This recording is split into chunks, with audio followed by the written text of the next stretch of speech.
Exercise 10.3 ए vector और B vector के बीच में एंगल बताना है। ठीक है, क्वेश्चन नंबर 1 देखिए क्या लिखा हुआ है। Find the angle between A vector and B vector with magnitude √3 and 2। तो √3 किसका मैग्नीट्यूड है? ए वेक्टर का। ये बात आपको पता है। ए वेक्टर का और बी वेक्टर का रूट कितना आपके पास? 2। 2। और आपको A vector dot B vector भी दिया हुआ है, कितना है? √6। आपने तो मुझे एंगल बताना है बस। तो भाई cos थीटा वाला फॉर्मूला लगा लो। भैया जो फॉर्मूला है उससे लग हो जाएगा। cos थीटा इक्वल टू में कितना हो जाएगा यहाँ पर? A vector dot B vector upon में वेक्टर अपॉन में ए मैग्नीट्यूड। वैल्यू प्लेस करिए, फटाफट आंसर बताओ मुझे कितना आ रहा है। थीटा की वैल्यू कितनी आ रही है? √2 अपॉन √3 काटो उसको भी, अंडर रूट को लेकर √6 अपॉन में 2√3। ठीक है, तो आपके पास ए वेक्टर डॉट बी वेक्टर कितना आपके पास? √6 अपॉन में 2√3। करिए इसको सॉल्व।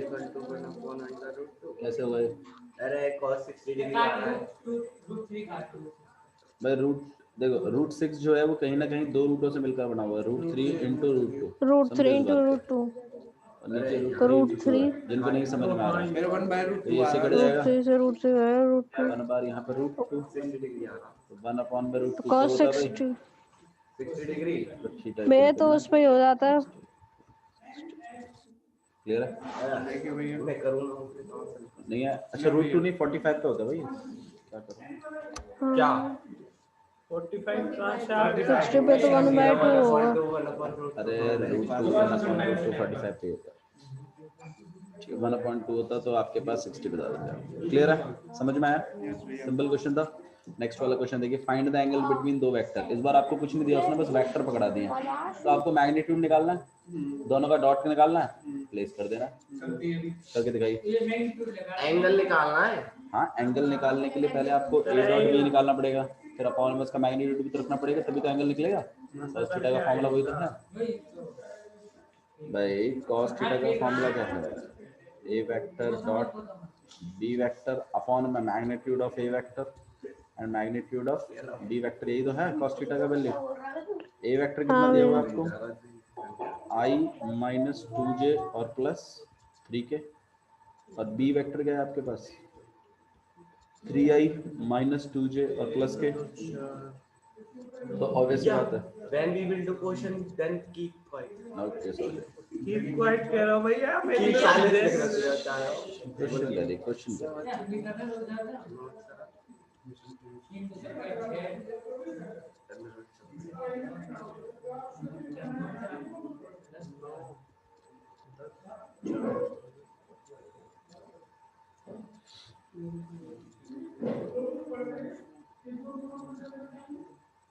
हो जाएगी भैया, सुबह मैं करने को मिल रहा हूँ।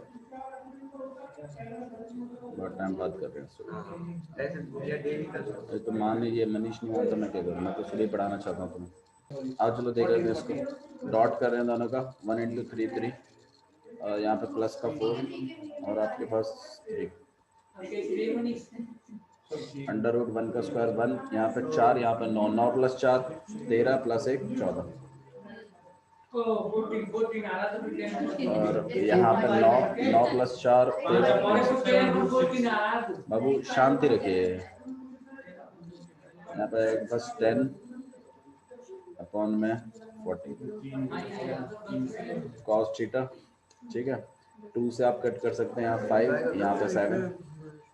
देखो cos थीटा की वैल्यू 5/7 सही है ना? भाई डिनोमिनेटर बड़ा है, न्यूमरेटर छोटा है, जिस बात है 1 से कम ही होगी वैल्यू।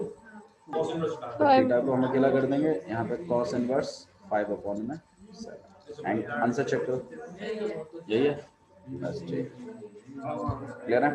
अगर आप थीटा कैलकुलेट कर सकते हैं तो ठीक है, वरना cos इनवर्स करके लो। ठीक है भाई? अभी अभी किया है कि पहले इसी को रखा? मैंने यहाँ तक किया था। मैंने यहाँ तक किया था, उसके बाद आपने कहा ना काट दो इसको, फिर मैंने काट दिया था बस।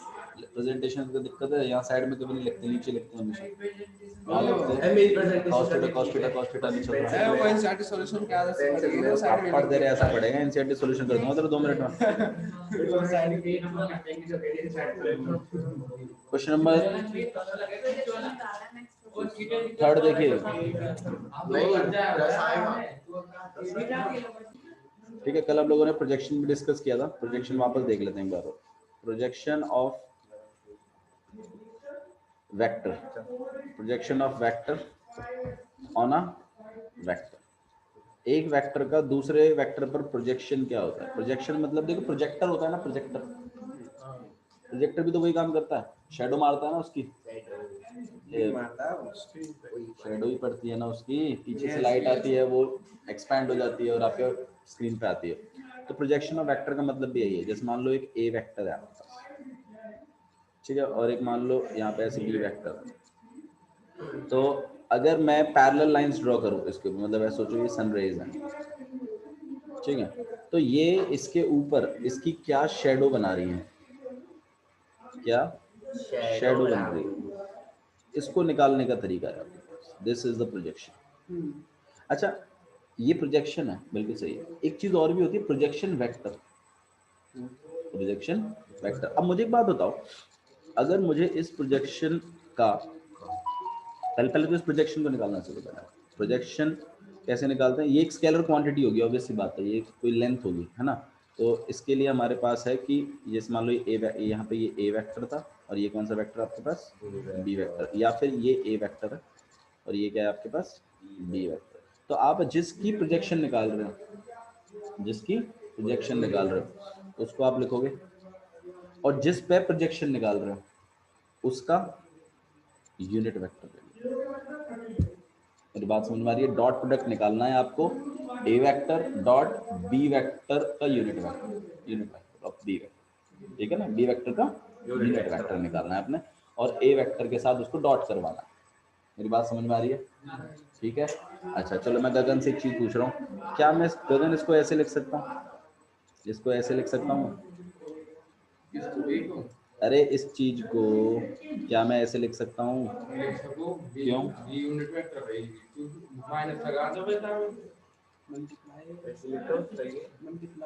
लिख सकते हैं कि नहीं लिख सकते हैं? क्यों लिख सकते हैं? क्योंकि dot product commutative law follow करता है। याद रखना है इन सब बातों। अब वो एमसीक्यू में क्या पूछेगा क्या पता तुम्हें, कॉम्यूटेटिव लॉ फॉलो करता है क्या, पता रहना चाहिए। बार बार फेमिलियर हो गए ना तब आपको याद रहेगा। ठीक है, तो हाँ हम इसको ऐसे लिख सकते हैं। ठीक है, चलो मेन बात होनी है, अगर आपने प्रोजेक्शन निकालना है इस वेक्टर का, इस वेक्टर का प्रोजेक्शन निकालना है, तो पहले तो वो वेक्टर लिखना है और उसको डॉट कर देना है जिस वेक्टर के ऊपर बन रहा है उसको यूनिट वेक्टर से। समझ में आया? इससे आपको ये वाली लेंथ मिल जाएगी, आया ना? अच्छा जी। अब कल को मेरे को साहिल बोलता है कि नहीं भैया प्रोजेक्शन तो ठीक है, मेरे को प्रोजेक्शन वेक्टर निकलवा के दिखाना। तो वही होगा जिसके ऊपर क्रॉस कर देंगे, इससे भी तो वेक्टर ही निकलेगा। नहीं, अरे वेक्टर के पास होता क्या है? मैग्नीट्यूड, और मैग्नीट्यूड तो मैंने तुम्हें दे ही दिया, इसकी डायरेक्शन और बता दो। डायरेक्शन वही है, डायरेक्शन वही तो है जो उस पे निकाल रहे हैं वो। हाँ, जो बी वेक्टर की डायरेक्शन है, वही हम कह रहे थे। नहीं? अरे बोलो। यस यस हाँ? ये तो ऊपर के जा रहा है। ये तो भैया एक लेंथ हो गई, प्रोजेक्शन निकल गया, प्रोजेक्शन बोला था उसने। मैं आपको इसका एडवांस सिखा रहा हूँ, प्रोजेक्शन निकालने के लिए तो यही फॉर्मूला है इसके। अब इसको और थोड़ा सा एक्सपेंड करवा सकते हो आप भाई। देखो ए वेक्टर और बी कैप को आप क्या लिखते हो एक्चुअली में?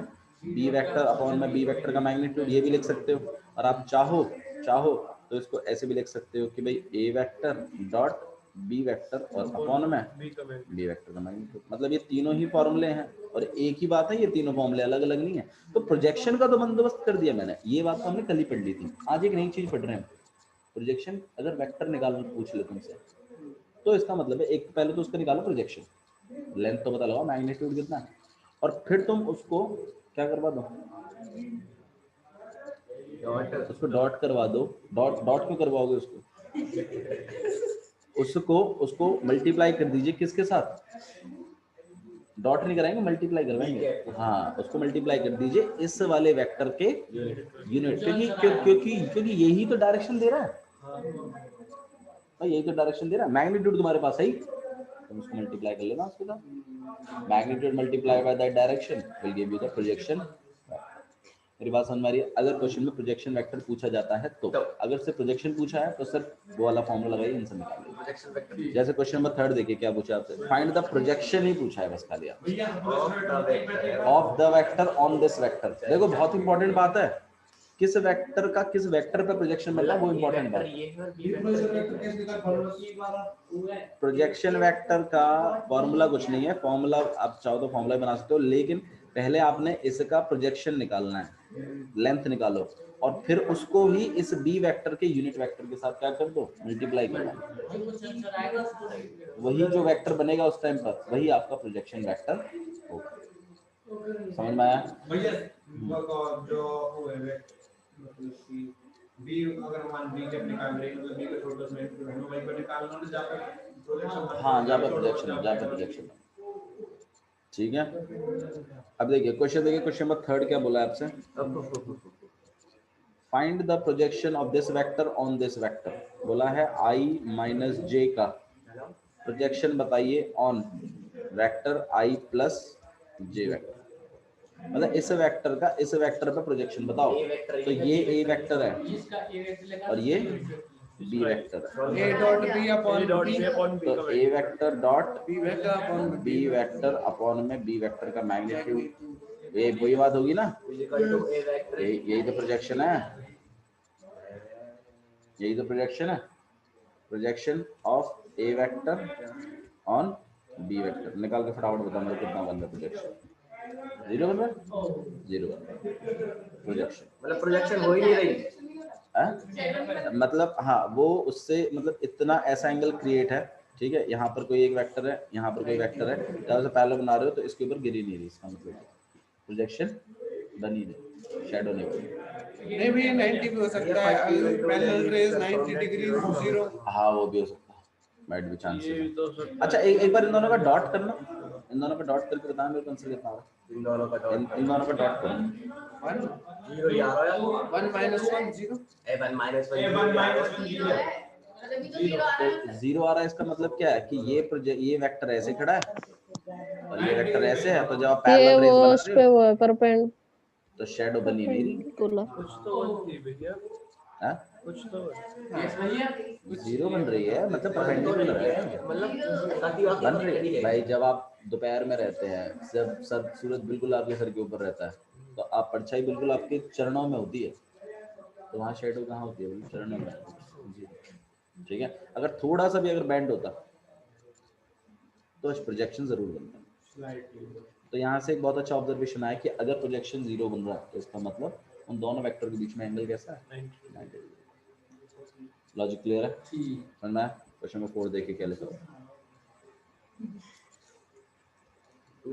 क्वेश्चन नंबर 4 देखिए, find the projection of this vector on this vector. निकालो भाई फटाफट, ये शॉर्टकट तरीका है, बाबू तरीका सीखना है लिखने का। वेक्टर आप लोग ना इसके बाद मेरे ख्याल से ज्यादा करेंगे भी नहीं, हाँ तो आपको तरीका सीखना है। On the vector 7i minus j और प्लस 8k पे प्रोजेक्शन देंगे, ठीक है, फटाफट निकालो। So that is the 3 vector in the unit vector and mutually perpendicular to each other. कितने क्वेश्चन हैं इसमें? उठाना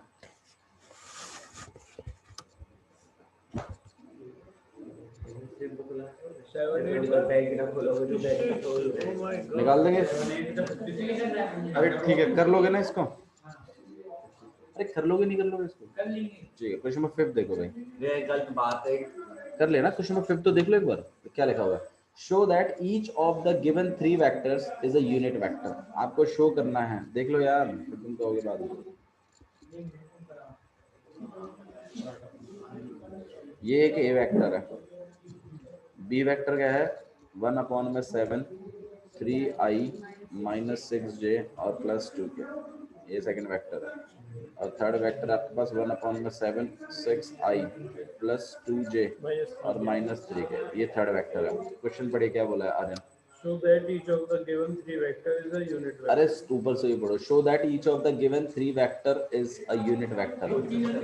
पहले इस बात को समझो, यही क्वेश्चन है पहला। तो शो करो कि ये तीनों वेक्टर क्या हैं, यूनिट वेक्टर है। Don't go too fast. तो आपने पहली बात तो काम ये करना है कि इन तीनों के क्या निकाल देना, मैग्नीट्यूड निकाल के चेक कर लेना। अगर बनता है 1 तो ठीक है, यूनिट वेक्टर है, वरना नहीं है। तो आगे देखिए, also show that they are mutually perpendicular to each other. इन दोनों को ये भी बताइए, ये तीनों एक दूसरे के परपेंडिकुलर है। तो सुनो, आप क्या कर लीजिएगा ना, ए डॉट बी चेक करना, फिर बी डॉट सी चेक कर लेना, फिर ए डॉट सी चेक कर लेना। भाई अगर तीनों चीजें जीरो आ रही हैं तो मतलब ये तीनों एक दूसरे के क्या हैं, आई ना बात समझ में। भाई म्यूचुअली परपेंडिकुलर के लिए डॉट प्रोडक्ट क्या होता था, जीरो होता है। तो भाई आप डॉट प्रोडक्ट चेक कर लो, इनके बातें सिखाई थी ना मैंने कल। ठीक है, आइए नेक्स्ट क्वेश्चन देख रहे हैं, क्वेश्चन नंबर 6 कर लोगे ना, मैं करवाऊं? क्वेश्चन नंबर 6 देखिए क्या लिखा है।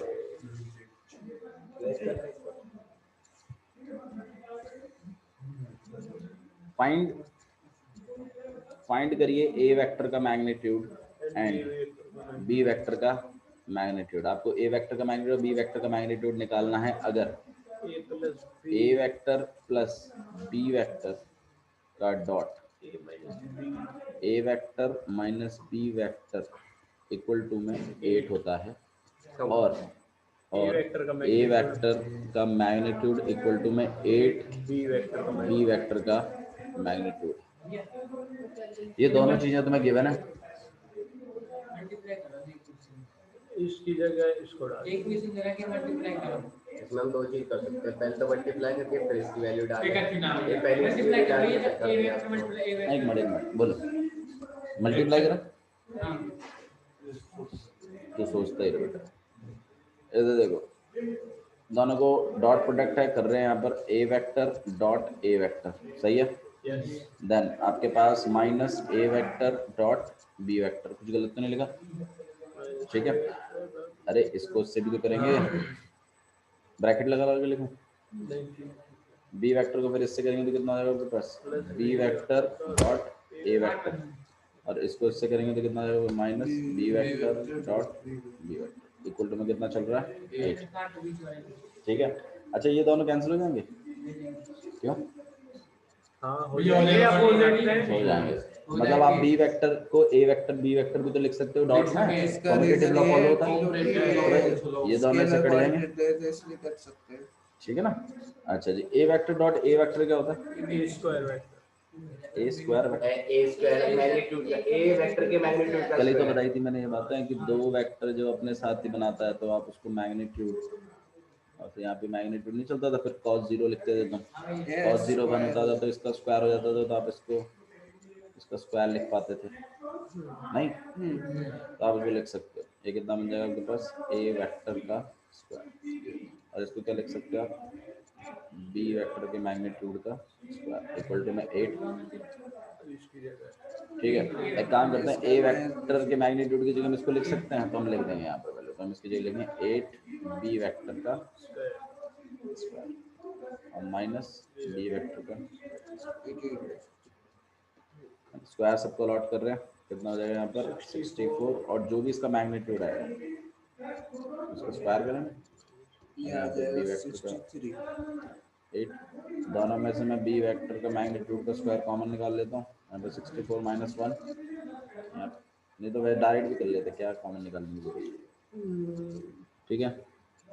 यहाँ पे आपके पास बी वेक्टर का मैग्नीट्यूड का स्क्वायर इक्वल टू में कितना आ गया 8/62, तो ये आपके पास निकला है।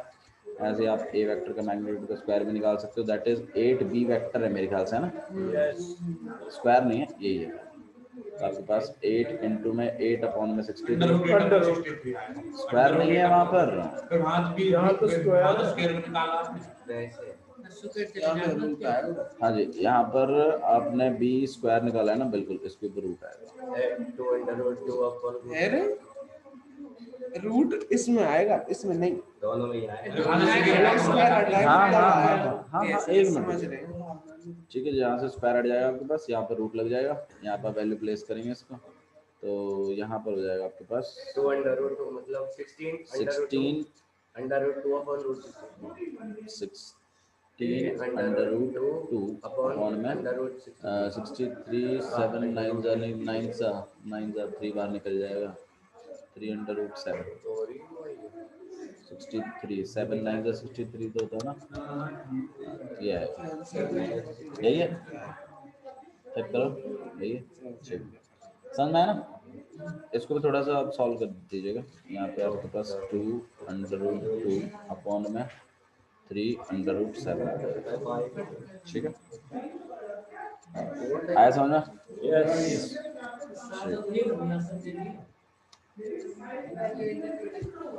चलो भाई अगला देख रहे हैं अगला क्वेश्चन देखिए question number 7 evaluate this product है तो आप कर ही लेंगे मेरे ख्याल से कोई दिक्कत नहीं है क्वेश्चन नंबर 8 देखिए क्या लिखा हुआ है find the magnitude of these two vectors find the magnitude of two vector a vector and having the same magnitude such that the angle between them is 60 degree and their scalar product is 1 upon में scalar product मतलब scalar product मतलब होता है dot product ठीक है question number 8 try करें हाँ करो सिंपल है स्टेटमेंट समझ खाली थोड़ा सा डिराइव करो मुझे दोनों के अलग-अलग निकालना है कि बाबू मुझे नहीं पता पढ़ो उसको दिक्कत आती है तो बताओ मुझे करिए क्वेश्चन नंबर 8 देखिए क्या लिखा है find the magnitude of two vectors A vector and B vector आपने ए वेक्टर और बी वेक्टर दोनों का मैग्नीट्यूड फाइंड आउट करना है हैविंग द सेम मैग्नीट्यूड मतलब दोनों का मैग्नीट्यूड सेम है तो मतलब आपको ये बात गिवन है कि दोनों का मैग्नीट्यूड कैसा है सेम है स्टेटमेंट्स में लिखा हुआ है इस बार such that the angle between them is 60 degree तो आपके पास मतलब जो थीटा है वो आपके पास कितना है 60 डिग्री है and the scalar product is तो मतलब आपको A vector dot B vector भी आपको दिया हुआ है कितना है आपके पास 1/2 तो भाई यार ये फॉर्मूला नहीं दिख रहा तुम्हें a vector dot B vector equal to में ए डॉट बी की जगह 1/2 आएगा cos 60 ये पहला क्वेश्चन क्या है चले करेंगे ना बाबू उस काम को करेंगे पर फॉर्मूला तो लिख लूंगा तो मुझे ए वेक्टर और बी वेक्टर के मैग्नीट्यूड्स निकालने हैं ठीक है अच्छा जी तो ये डॉट तो मेरे पास है ही ये हाफ है ये बात भी है मेरे पास ये दोनों एक ही है तो मैं काम करता हूँ दोनों को मैं एक ही में कन्वर्ट कर लेता हूँ और यहाँ पे cos थीटा मतलब cos 60 कितना होता है 1/2 तो यहाँ पे 1/2 भी दोनों एक ही बात है तो उसको स्क्वायर लिख देता हूँ यहाँ पे 1/2 से 1/2 कट जाएगा 1 तो बच ही जाएगा फिर भी स्क्वायर को आप उधर लॉट करोगे तो रूट हो जाएगा यहाँ पे वेक्टर का मैग्नीट्यूड तो ए वेक्टर का मैग्नीट्यूड कितना आपके पास 1 ये अगर 1 है तो बी वेक्टर का मैग्नीट्यूड भी कितना है क्वेश्चन नंबर 9 देखिए क्या लिखा हुआ है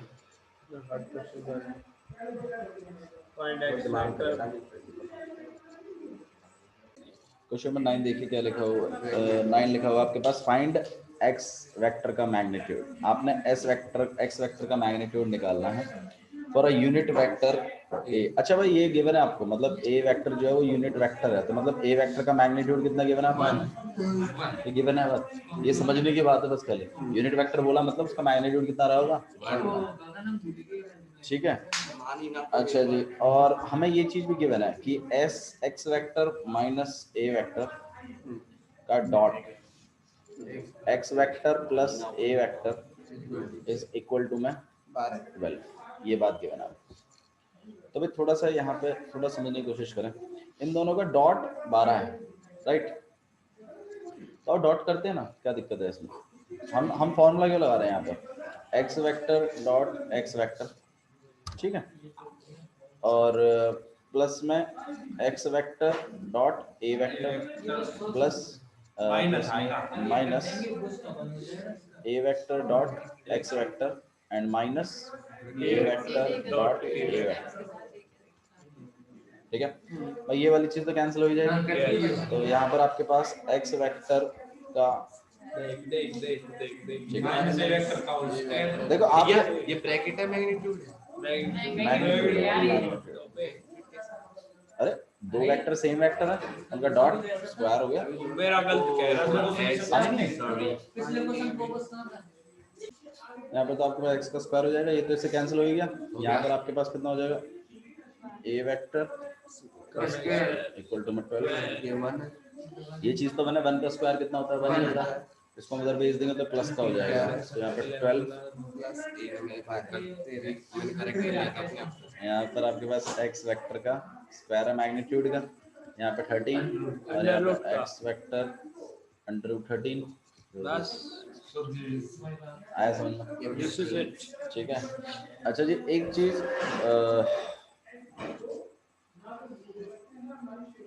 ठीक है डन। नेक्स्ट चीज देखिएगा क्वेश्चन नंबर 10, देखो क्या लिखा हुआ है, रजनीगंधा। क्वेश्चन नंबर 10 देख, ए वेक्टर दिया हुआ है, बी वेक्टर दिया हुआ है, सी वेक्टर दिया हुआ है, सच दैट कि a vector plus lambda of B vector is perpendicular to c vector. इसका मतलब Then the value मुझे 90 डिग्री के एंगल से 1